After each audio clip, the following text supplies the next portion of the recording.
Bienvenue à tous dans le 20h de ce 30 avril. Merci de vous informer sur RTI 1. La communauté musulmane de Côte d'Ivoire achève ce soir les 7 premiers jours de jeûne du mois de Ramadan. En cette période sacrée pour le musulman, le vice-président Daniel Kablon-Duncan et le premier ministre Amadou Gon Coulibaly ont décidé d'apporter leur appui aux musulmans du sud de Comoé.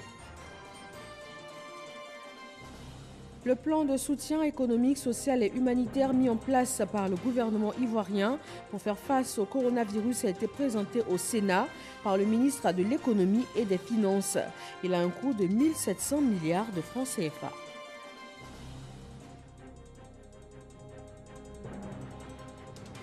Pour lutter contre le coronavirus, une des décisions prises par le gouvernement concerne la fermeture des frontières. Et cette mesure n'est pas sans conséquences, notamment pour les personnes de passage sur le sol ivoirien qui ont vu leur séjour prolongé de façon involontaire.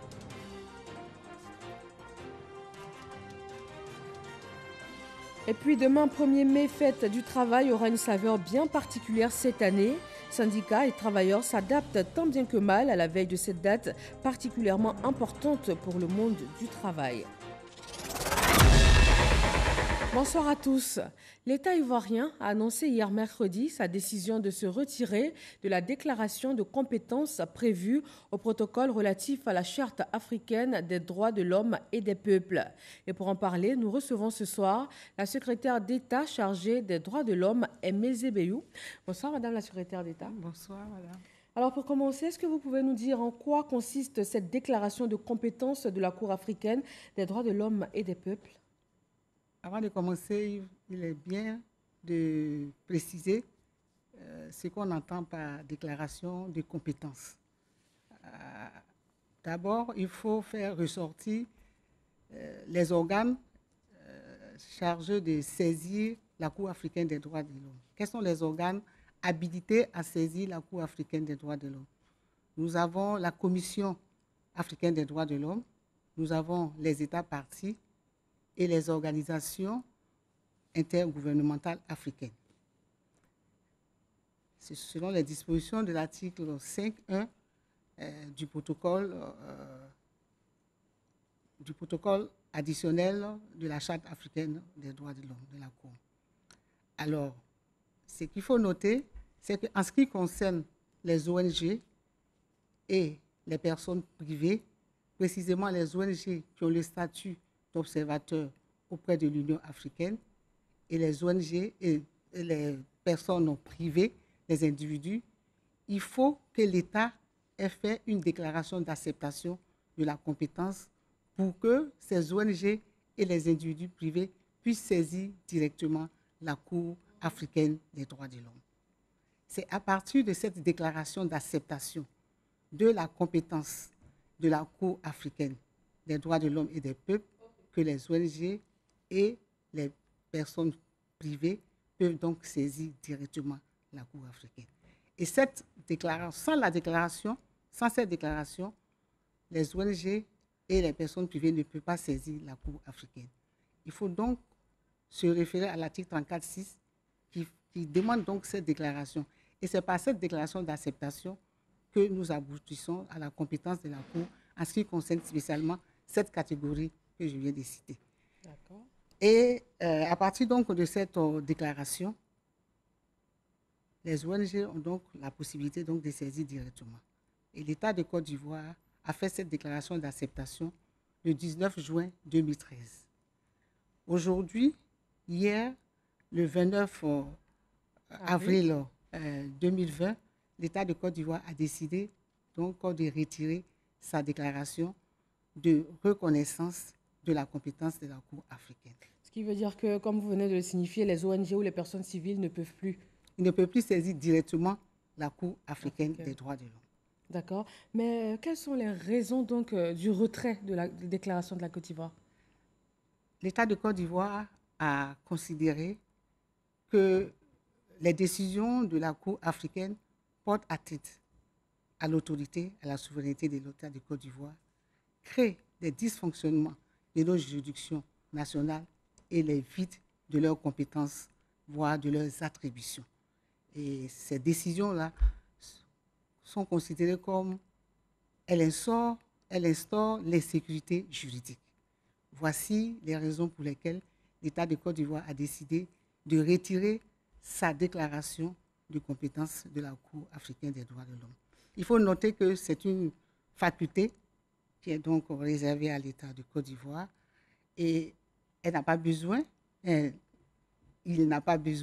de donc justifier, de donner les motifs de son retrait, mais ici, l'État de Côte d'Ivoire a justifié donc les raisons pour lesquelles de son retrait. Voilà, de son retrait. Est-ce que ce retrait-là signifie également que la Côte d'Ivoire ne fait plus partie de la Charte africaine des droits de l'homme et des peuples et de son protocole additionnel qui institue la Cour africaine des droits de l'homme et des peuples également? Non, aucunement. Ça ne signifie pas que l'État ne fait plus partie. L'État de Côte d'Ivoire fait partie de la Charte africaine des droits de l'homme et aussi de son protocole additionnel instituant la Cour africaine des droits de l'homme. Donc la différence est bien nette. La différence est bien nette parce qu'on a constaté sur les réseaux sociaux que l'État se retirait carrément de la Charte africaine des droits de l'homme et de son protocole instituant la Cour africaine. Non, pas du tout. C'est juste cet aspect. En ce qui concerne la saisine directe des ONG ayant le statut d'observateur et des personnes privées. C'était important de faire cette différenciation, mais quel est désormais le sort des poursuites qui restent pendantes devant la Cour africaine après cette décision? Ces poursuites continuent, elles continuent, et l'État, pour montrer que l'État est toujours parti, l'État va donc répondre en ce qui concerne les conclusions à déposer, les réponses à donner aux différentes requêtes qui ont été données. Notons aussi que sur les 55 pays qui constituent l'Union africaine, nous avons 30 pays seulement qui ont donc ratifié le protocole additionnel portant création de la Cour africaine des droits de l'homme. Notons aussi que sur les 30 pays, nous avons 10 pays qui ont fait la déclaration d'acceptation de la compétence. Et déjà, nous avons 3 pays qui se sont déjà retirés et la Côte d'Ivoire vient aussi de faire donc, sa déclaration. Le 4e pays, donc. Voilà, le 4e pays. Alors, il faut noter que le retrait de cette déclaration n'est entaché d'aucune nullité. Elle n'est attachée d'aucune nullité, elle est valable, ça relève de la volonté, c'est un acte volontaire, un acte unilatéral de la souveraineté de l'État et il n'y a aucune disposition légale à la matière qui donne des conditions. Donc on ne peut pas parler des nullités de la déclaration. Merci Madame la secrétaire d'État chargée des droits de l'homme. Merci pour toutes ces précisions. C'est désormais clair, on a toutes les réponses à nos questions. Merci d'être passé sur notre plateau. Merci. On s'intéresse au jeune musulman qui est à son 7e jour. Le vice-président et le Premier ministre se tiennent aux côtés de la communauté musulmane en ce mois sacré de Ramadan. Une enveloppe de 10 millions de francs CFA a été remise aux musulmans dans la région du Sud Comoé. Mamadou Kouassi.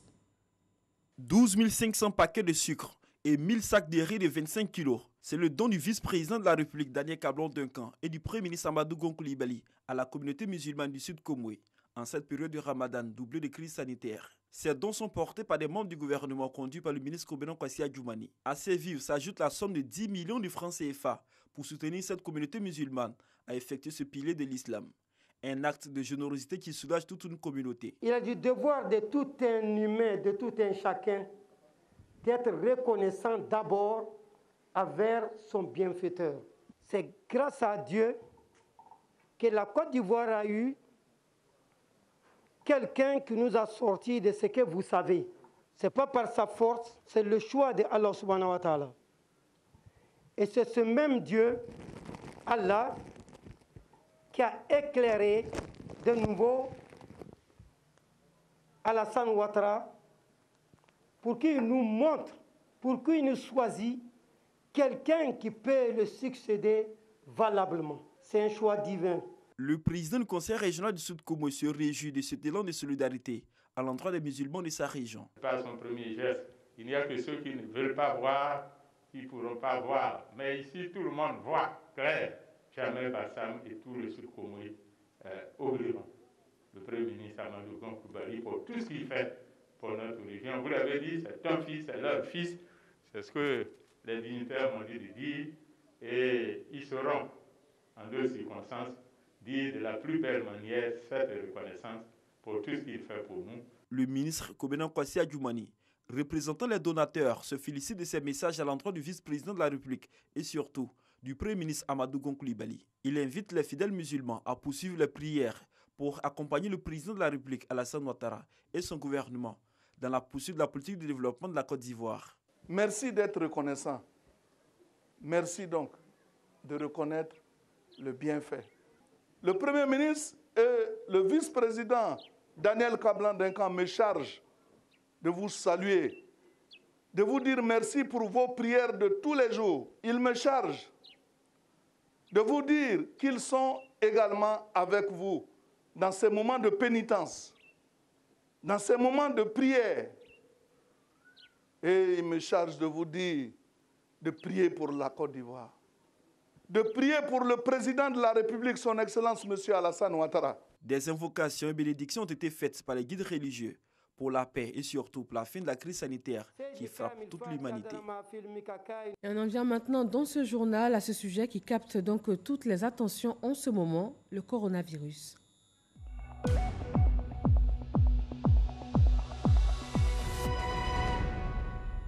Le Covid-19 influence le calendrier des travaux parlementaires pour les 3 prochains mois. Une séance plénière s'est tenue avec 40 députés seulement, conformément aux mesures barrières. L'Assemblée nationale va donc examiner 38 projets de loi du 30 avril au 30 juillet prochain. Moussa Konaté. Seulement 40 députés sur 250 désignés par leur groupe parlementaire prennent part à cette plénière.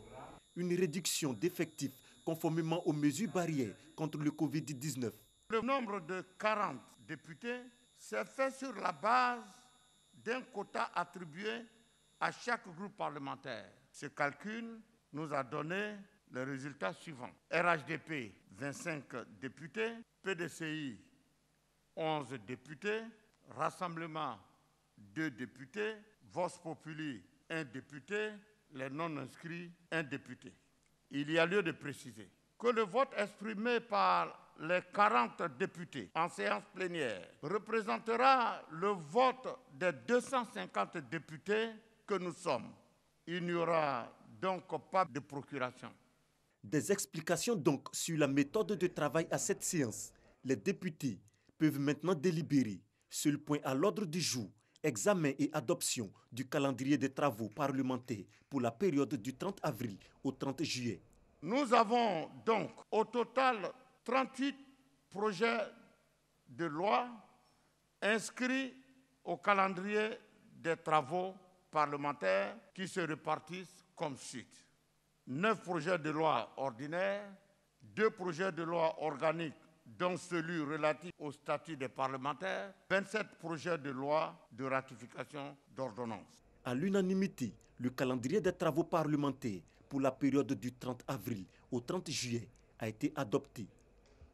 Le ministre de l'Économie et des Finances a présenté aux sénateurs ce matin à Yamoussoukro le plan de soutien économique, social et humanitaire du gouvernement à l'endroit des entreprises et aussi des ménages face à la pandémie du Covid-19. C'est un plan de 1 700 milliards de francs CFA pour soulager tous les secteurs impactés. Kader Sogodogo. Fondation Félix Houphouët-Boigny de Yamoussoukro, 9h50, le président du Sénat fait son arrivée. Cache-nez, lavage des mains, la rigueur du moment. À 10h, c'est au tour du ministre de l'Économie et des Finances de se soumettre aux exigences. Dans la salle, moins de 40 personnes, dont 13 de la Commission des affaires économiques et financières. Certains sont en ligne par vidéoconférence. Les mesures barrières ayant été respectées, la séance d'information peut alors commencer. Le patron des lieux, Jano Aoussou-Kouadio, président du Sénat, donne le sens de cette rencontre. Aujourd'hui, contrairement à vos passages précédents, il ne s'agira pas de défendre un projet de loi, mais plutôt de former le Sénat en sa qualité de champ de représentation nationale de la mise en œuvre d'une politique publique, celle relative au plan économique, social et humanitaire mis en place par le gouvernement en vue de soutenir les entreprises, les ménages et le secteur informel dans le cadre de la lutte contre le Covid-19. Dans son exposé, le ministre de l'Économie et des Finances a d'emblée réitéré l'engagement entier du gouvernement de se tenir aux côtés de tous ceux qui sont affectés par la crise sanitaire. La Côte d'Ivoire, à l'instar de tous les pays du monde, subit les effets socio-économiques de la crise du Covid-19. Deuxième message, pour atténuer ces effets, le gouvernement a mis en place un plan de soutien économique, social et humanitaire, dont le montant vous a été communiqué, 1 700 milliards de francs CFA, qui vise non seulement à faire face aux effets immédiats de la crise, mais aussi à préparer l'après-crise, en offrant des leviers de relance de notre économie à la fin de la crise. Et enfin, pour la mise en œuvre de ce plan, le gouvernement a adopté une approche inclusive, impliquant les acteurs économiques ainsi que nos partenaires au développement. 1 700 milliards de francs CFA mobilisés pour répondre aux besoins. L'agriculture, l'informel, le secteur industriel, la santé, le gouvernement fera face à ses responsabilités. On a mis en place un fonds de solidarité de 170 milliards. Et dans ces 170 milliards, il y a une partie qui est prévue justement pour accompagner les opérateurs du secteur informel qui auront tout perdu. Ces opérateurs étaient en activité. Du fait des décisions qui ont été prises par le gouvernement, elles ont fermé leurs activités. Notamment, je pense aux tenanciers de maquis, je pense également aux petits restaurateurs, je pense également aux petits artisans qui ont eu des difficultés liées justement aux décisions qui ont été prises par les autorités. Le ministre de l'Économie et des Finances sera à nouveau devant le Sénat le 6 mai. Le ministre chargé du budget et celui du pétrole, lui, emboîteront le pas. Comme chaque soir, depuis l'entrée du Covid-19 en Côte d'Ivoire, le ministre de la Santé et de l'Hygiène publique a fait le bilan. On note 37 nouveaux cas de maladie à coronavirus sur 385 échantillons, 17 guéris et 0 décès. Le ministère de la Santé et de l'Hygiène publique a enregistré ce jour jeudi 30 avril 2020 37 nouveaux cas de Covid-19 sur 385 échantillons prélevés, 17 guéris et 0 décès. À ce jour, la Côte d'Ivoire compte donc 1275 cas confirmés, dont 574 personnes guéries, 14 décès et 687 cas actifs. Le nombre total d'échantillons à la date du 30 avril 2020 est de 9 657. Depuis le 21 avril, aucun cas de Covid-19 n'a été notifié à l'intérieur du pays. Tous les nouveaux cas positifs le sont dans le Grand Abidjan. Le gouvernement ivoirien a choisi dans sa politique de lutte contre le Covid-19 de rapprocher les structures de santé des populations par la création de centres d'accueil et de dépistage du Covid-19. Les centres de Cocody à l'espace Saint-Jean, de Makori derrière le centre commercial Cap-Sud, de Trècheville à la gare de Bondoukou et celui de Yopougon BAE sont à présent opérationnels. Ces centres sont ouverts à la population pour des conseils, pour des informations sur le Covid et pour un dépistage. Un personnel de santé formé et qualifié est à votre disposition dans les 10 centres. J'invite les populations du Grand Abidjan à utiliser ces centres afin d'avoir des informations sur le Covid-19 et se faire dépister si nécessaire. Je rappelle que seul le strict respect des mesures barrières nous permettra de freiner la propagation de la pandémie, de la maîtriser et de la contrôler. Par ailleurs, devant l'apparition de signes tels que la toux, la fièvre et des difficultés respiratoires, vous êtes priés de contacter en urgence les numéros gratuits suivants, le 101, le 119, le 125 et le 143, ou de vous rendre dans un centre d'accueil et de dépistage. Voilà donc pour le point à ce jour en Côte d'Ivoire. Au Burkina Faso, on dénombre 641 cas confirmés, 43 décès. Au Ghana, 2074 cas, 17 décès.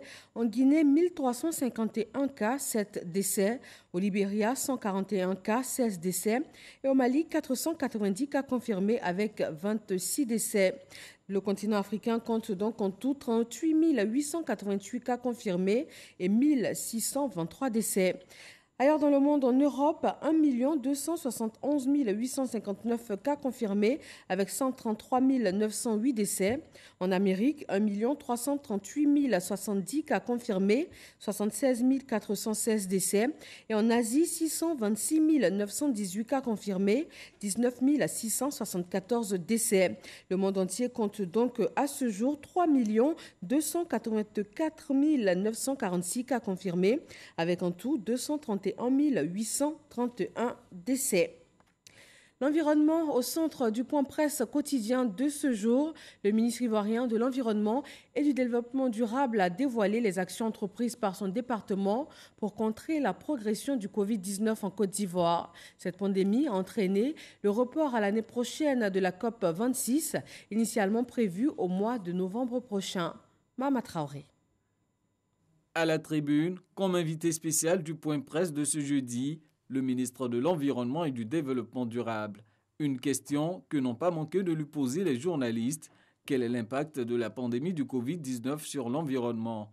Il y a de grands rendez-vous tels que la 26e conférence des parties à la Convention cadre des Nations Unies sur les changements climatiques, prévue pour se tenir en Écosse, à Glasgow, ne pourront plus se tenir.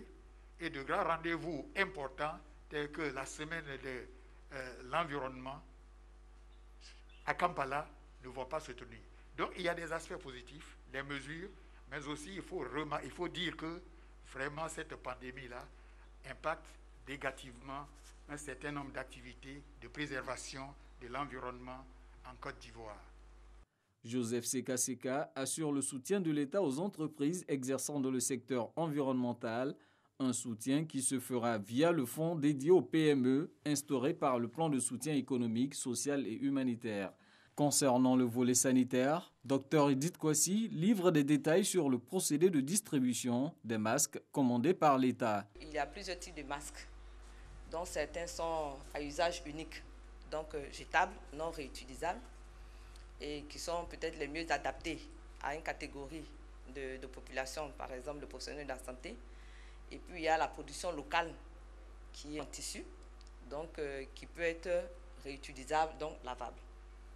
Donc il s'agit, je pense, de faire le point de tout ce dont on dispose à la date d'aujourd'hui, en tenant compte des autres commandes à venir pour renforcer le nombre de masques et faire le meilleur choix possible en termes de distribution, de quelle quantité, à qui, comment et où.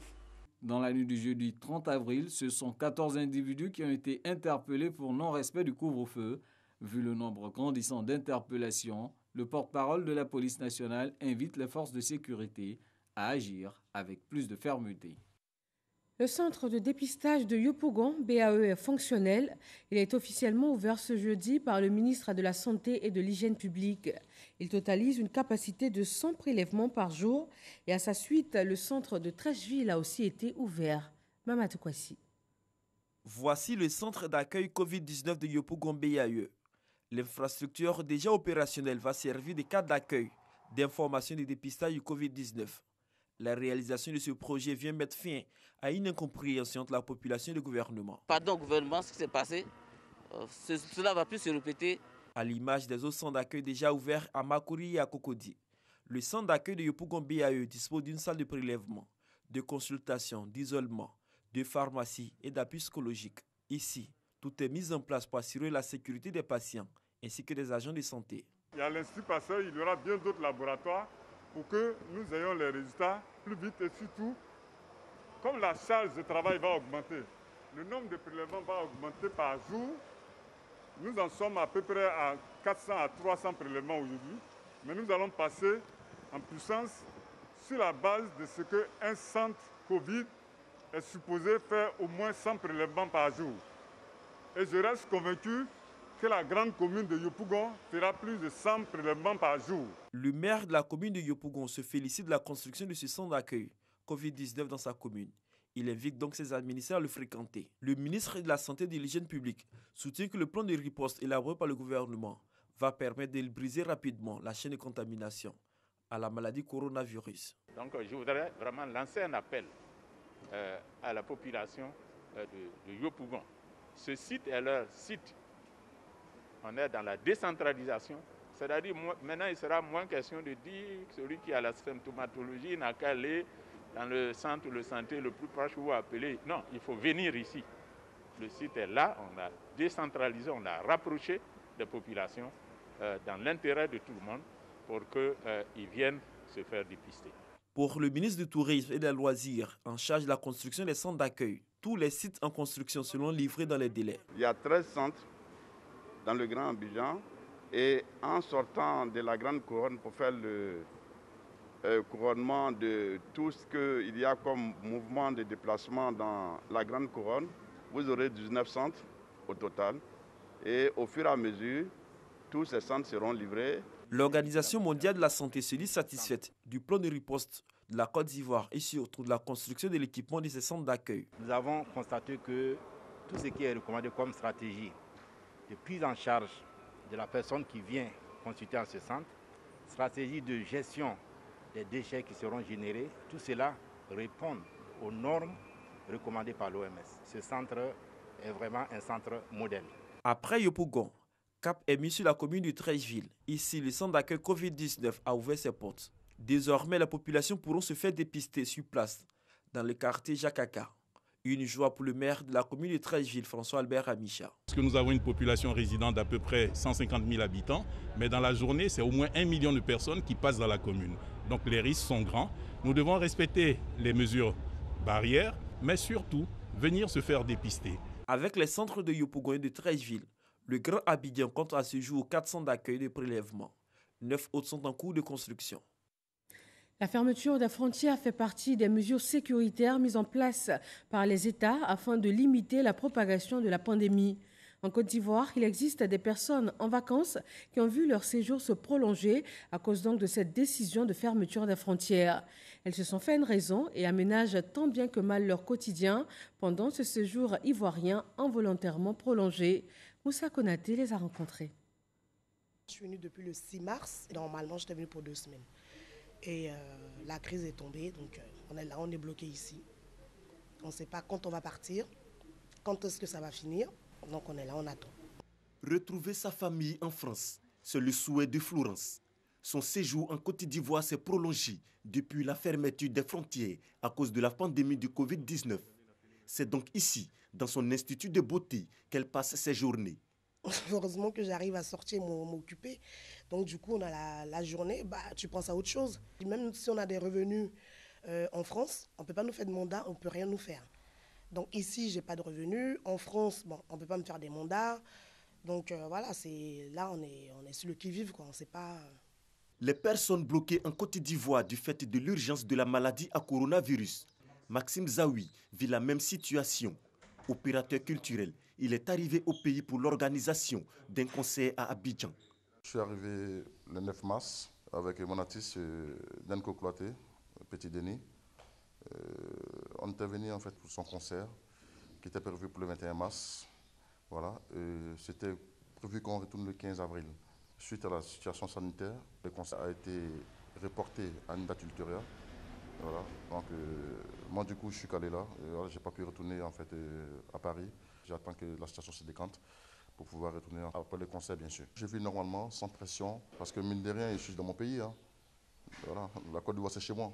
Être chez soi en cette période de crise sanitaire mondiale, le moment est mis à profit par Eric Saki, présent en Côte d'Ivoire depuis le 28 février pour un séjour d'1 mois.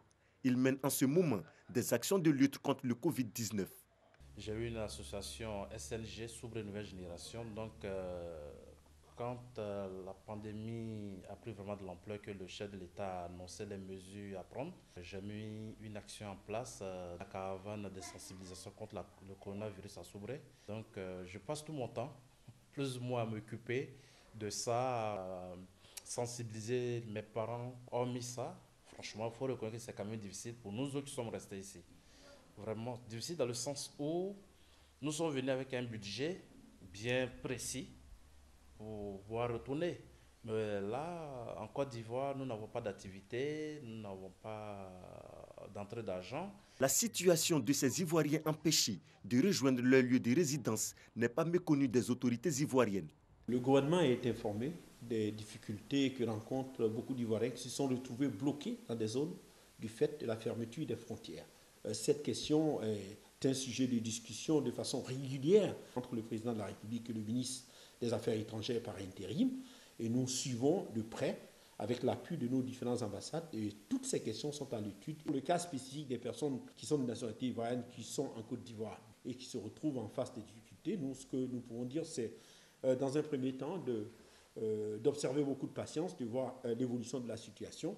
Et comme nous sommes encore en train de compiler les différentes informations dont nous disposons, en fonction de la gravité des situations ou en fonction de l'urgence de la situation dans laquelle ces personnes se retrouvent, nous serons en mesure de voir quelle est la solution la mieux adaptée en ce qui les concerne. Il existe également des Ivoiriens qui sont actuellement bloqués dans certains pays. La question de leur retour a été évoquée lors du dernier Conseil des ministres. Le Conseil a instruit le ministre des Affaires étrangères et l'ensemble des ministres concernés à l'effet de prendre les dispositions dirigeantes en vue de procéder au rapatriement des compatriotes retenus à l'extérieur du pays consécutivement au déclenchement du plan de riposte sanitaire lié à la pandémie de Covid-19. Cette opération concerne les nationaux ivoiriens se trouvant au Cameroun, au Sénégal, au Maroc et en Tunisie, détenteurs de titres de transport acquis avant la fermeture des frontières et prêts à se soumettre aux mesures sanitaires en vigueur dans notre pays. L'avènement de la pandémie du Covid-19 a amené plusieurs États à fermer leurs frontières. Une mesure sécuritaire pour limiter la propagation de la maladie. En attendant la réouverture des frontières ivoiriennes, Maxime, Florence et Eric profitent de leur séjour prolongé au pays. Poursuivons avec un communiqué du ministère de l'Emploi et de la Protection sociale. Le ministère de l'Emploi et de la Protection sociale porte à la connaissance des acteurs du monde du travail et de la communauté nationale qu'en application des mesures de protection prescrites par le gouvernement et le Conseil national de sécurité pour endiguer la propagation de la pandémie du Covid-19, les activités de célébration de l'édition 2020 de la fête du travail ne seront pas organisées sur toute l'étendue du territoire national. Le ministre de l'Emploi et de la Protection sociale, au nom du gouvernement, rend hommage à toute la communauté des travailleurs pour l'effort commun de développement de notre pays. Dans ce contexte particulier, et lui réitère ses encouragements au respect des mesures barrières. Conformément donc à cette décision liée au coronavirus, les syndicats et les travailleurs se font une raison. Grâce Kando en a rencontré certains. Le 1er mai cette année ne fera pas l'objet de célébrations grandioses. Vivement la maîtrise du Covid-19. Nous sommes déjà 4, donc nous faisons la double vacation. Donc avec les collègues, on essaie de venir au travail pour pouvoir s'occuper de nos différentes tâches. Ce sont des managements qui se font en interne. On prie pour que la situation devienne normale et que la vie reprenne et que voilà, le gouvernement continue de travailler pour sa population, pour le bonheur des Ivoiriens. Au ministère de l'Éducation nationale, les établissements sont fermés, mais l'administration travaille. On travaille en télétravail, mais pour beaucoup de tâches dans la maison, nous sommes obligés de venir parce qu'il y a des vérifications au niveau des dossiers et tout qui ne peuvent pas se faire à distance. Crise sanitaire oblige, dispositions exceptionnelles. Toutefois, les préoccupations des travailleurs ne seront pas oubliées. Au niveau du ministère de l'Environnement et du Développement durable, ce sera l'occasion d'examiner avec les travailleurs certaines de leurs préoccupations, leur adresser les encouragements du gouvernement pour dire que la situation est certes difficile, mais que le gouvernement travaille pour apporter des solutions aux problèmes auxquels ils sont confrontés dans l'exercice de leurs différentes fonctions. Une reprise de travail voulue aujourd'hui après 1 mois et demi du ralentissement des activités dues à la crise sanitaire. Les syndicalistes saluent les actions du gouvernement pour sauver le contrat social. Cette année, c'est d'abord dans le secteur privé. Nous avons vu qu'au niveau de nos camarades du privé, une augmentation de 5 000 francs a été apportée à leur transport. C'est une bonne chose. Au niveau du secteur public, à l'occasion donc de cette pandémie, nos camarades du secteur de la santé, qui sont en première ligne, ont vu, n'est-ce pas, l'octroi d'une prime spéciale Covid-19. Et en plus, des mesures ont été prises pour leur sécurité au travail. Et nous pensons que c'est une très bonne chose. Des mesures fort appréciées par la plateforme nationale des organisations syndicales du secteur public de Côte d'Ivoire. Des efforts sont encore à engager par le gouvernement, soutenus dans la lutte contre le coronavirus par les syndicats. Nous apprécions tous ces efforts, tant sanitaires, alimentaires, économiques, que l'État a déjà engagés, dont la distribution des kits alimentaires avec 25 000 et autres. Au-delà des effets pervers du Covid-19 sur l'emploi, l'UGTCI souhaite un élargissement des subventions de l'État. Avec la télé-école, avec les enfants qui sont à la maison, vous êtes sûr qu'on aura une augmentation énorme, tant de l'électricité que de l'eau. C'est d'exhorter l'État de Côte d'Ivoire qu'il contribue au moins à 70% de ces charges nouvelles. La fête du travail n'aura pas lieu comme chaque année à la primature. Amadou Gon Coulibaly, le chef du gouvernement, recevra les centrales syndicales et sur la table des discussions, entre autres l'évaluation de l'impact du Covid sur les travailleurs. Les jeunes Ivoiriens décident de se lancer dans la fabrication de masques de protection. Ils mettent en place une unité située dans la commune d'Abobo qui a été montée en toute légalité.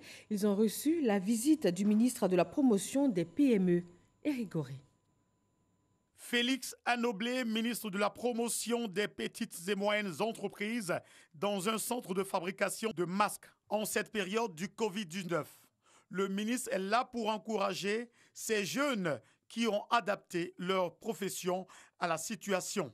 Ils sont devenus fabricants de cache-nez, mais avant d'y arriver, ces jeunes ont pris le temps de se faire former et maîtriser tous les contours de cette activité. C'est pourquoi ils privilégient la qualité des produits proposés. Au début, on avait mis nos employés au chômage technique. Mais après, nous avons réfléchi, nous avons compris que les masques pouvaient se faire avec du tissu, avec des matières locales. Ce que nous produisons aujourd'hui, c'est des masques, des tissus qui ont été certifiés avec INOAS que nous produisons ici à l'usine aujourd'hui. Le ministre des Petites et Moyennes Entreprises se réjouit de cette initiative. Certaines activités ont été frappées de plein fouet par les mesures qui ont été prises par le gouvernement ou par l'existence de cette maladie. Et les couturiers font partie de ceux qui ont tout de suite été touchés. Cette PME a reconverti son activité pour produire des masques, pour essayer donc d'aider l'État ivoirien à approvisionner les Ivoiriens en matière de masques. Pour lutter efficacement contre le Covid-19 en Côte d'Ivoire, le port des cache-nez fait désormais partie des mesures barrières. Voilà donc des initiatives de la jeunesse ivoirienne soutenues par le gouvernement qui a besoin donc de toutes les ressources en cette période particulière. Les femmes de Côte d'Ivoire ne restent pas en marge des efforts. Le compendium des compétences féminines de Côte d'Ivoire a présenté l'initiative La Base, une plateforme visant à partager les valeurs d'amour et de solidarité dans un contexte de pandémie. Alexis Ouedraogo nous explique. La Base entend des banques d'amour, de la solidarité et de l'efficacité. Voilà la contribution de Frazi Yao dans la lutte contre le Covid-19. La Base parce que les femmes leaders et hommes engagés ensemble veulent s'organiser, veulent se structurer pour apporter une solution sociale à la grave crise que nous connaissons, mais aller au-delà. Les femmes leaders ont été formées, elles ne veulent plus rester pour attendre qu'il y ait des situations pour agir. Deuxièmement, la Base veut créer une communauté solidaire, une communauté forte des hommes et des femmes pour une justice sociale. La Base, pour retenir simplement, c'est un club d'investissement dans le capital humain, L'initiative entend, outre mesure, apporter son assistance aux autorités dans les situations où le leadership des femmes, des hommes et des jeunes pourrait apporter la différence et amplifier la chaîne de solidarité. Sans amour, il n'y a pas de solidarité. Et donc nous devons agir ensemble pour créer ce capital humain. Tu ne peux pas rester spectateur, c'est pas possible. Pour la réussite de la base, les acteurs du compendium prévoient la production et la mise à disposition de masques, ainsi que la mise en place d'une plateforme d'information et de formation pour le public. La ministre de l'Administration et de la Modernisation du service public, Raymonde Goudou Kofi, elle aussi a décidé d'offrir des masques et du gel hydroalcoolique à ses collaborateurs. Elle veut ainsi protéger son personnel contre la pandémie. Il s'agit également de faire respecter le port du masque obligatoire en Côte d'Ivoire et de protéger tout le personnel contre la maladie. La ministre a exhorté ses collaborateurs à la discipline et au respect des mesures barrières, seul médicament efficace contre le coronavirus. La chaîne de solidarité continue d'être active du côté de l'Institut Pasteur. Cette structure vient de recevoir un chèque de 40 millions de francs CFA. C'est un appui financier de l'Association des cimentiers de Côte d'Ivoire qui souhaite apporter leur pierre dans ce combat contre la maladie. Amadou Ouattara. L'Institut Pasteur joue un rôle important dans la gestion de la crise sanitaire liée au Covid-19. L'Institut Pasteur diagnostique les cas suspects, fait le suivi des patients malades et le dépistage des sujets contacts. Ce laboratoire n'a pas un temps de répit depuis la détection du premier cas de nouveau coronavirus en Côte d'Ivoire. C'est pour soutenir ces efforts et encourager l'Institut Pasteur en cette période que l'Association des cimentiers procède à la remise d'un chèque de 40 millions de francs CFA. Nous pensons que l'Institut Pasteur est peut-être le fer de lance en première ligne dans cette bataille qui est menée contre le Covid-19. Nous tenions à saluer tout le travail exceptionnel qui est réalisé par ces équipes. C'est une emprise de risque qu'ils ont au quotidien pour justement nous permettre d'avoir des diagnostics, de penser sur les traitements et les applications. Donc il fallait renforcer leur capacité à notre sens et c'est le sens profond que nous avons souhaité donner à cette action-là. Le Covid-19 est une réalité. Les populations doivent absolument respecter les mesures barrières édictées par le gouvernement afin d'éviter la propagation de cette maladie. Un autre geste de solidarité en cette période, l'inspecteur général des finances, Lassana Silla, fils du département de Gagnoa, apporte son appui. Il vient de faire un don de kits sanitaires et de vivres aux populations vulnérables. Godefroy Kambawa. 13 tonnes de riz, 55 cartons d'huile, des seaux à robinet et des cartons de gel hydroalcoolique. Un don du Premier ministre Amadou Gon Coulibaly, remis par l'inspecteur général des finances, Silla Lansana, aux populations de Gagnoa. Il s'agit d'exprimer la solidarité du gouvernement aux populations vulnérables en ces moments difficiles dus à la maladie du coronavirus. Le Covid-19 fait des ravages. C'est une maladie extrêmement contagieuse. Au niveau des Gagnois, pour le moment, il y a zéro cas. Donc nous souhaitons qu'il n'y ait pas de cas ici. Donc pour ce faire, il faut que les populations de Gagnoa, nos parents, nos enfants, nos mamans puissent respecter les mesures barrières. Recevant le don au nom des populations, le préfet de la région du Golfe, Fofana Lansana, a exprimé sa gratitude aux donateurs qui, à travers cette initiative, accompagnent la lutte contre cette pandémie. Chaque fois que nous avons ça en notre qualité de président du comité départemental, nous, en rapport avec le comité, en rapport avec les chefs des autorités coutumières, nous essayons de faire ce partage. Les populations se réjouissent de cette initiative. Elles ont été sensibilisées par la suite au respect des gestes barrières, entre autres la distance sociale d'1 mètre et le port obligatoire du masque pour stopper la propagation du Covid-19.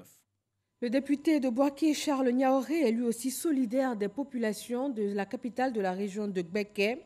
Il a offert des vivres et aussi des kits sanitaires. Le point de Kader Sogodogo. Des vivres et des kits de prévention contre le coronavirus d'une valeur de plus de 5 millions de francs CFA, distribués durant une semaine. Les cibles sont des personnes défavorisées et vulnérables, des leaders d'opinion, des centres s'occupant d'enfants orphelins ou victimes du VIH-Sida, des guides religieux, des centres de santé, des associations de jeunes et d'étudiants et bien d'autres. Le donateur, le député de Boaké Commune, Charles Niaoré, qui a choisi la politique de proximité pour distribuer ces dons. Le député veut ainsi marquer sa solidarité vis-à-vis des populations. Nous voudrons inviter l'ensemble des populations de Bouaké, l'ensemble des populations ivoiriennes à respecter les consignes établies par le monde de la santé. Chacun de nous doit, aux côtés de notre gouvernement, travailler à éloigner de nous le coronavirus. Un soutien de leur député salué à sa juste valeur par les bénéficiaires.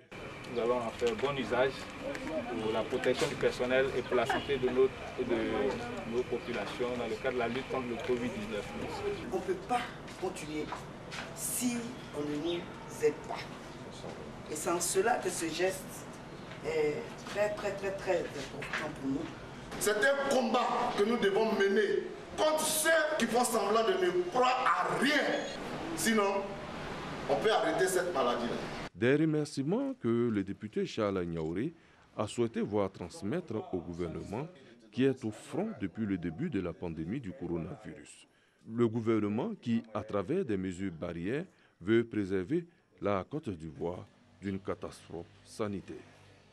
C'est la fin de ce journal. Merci de nous avoir suivis. Être un bon citoyen, c'est aussi respecter les mesures pour barrer la route au Covid-19. Bonsoir à tous.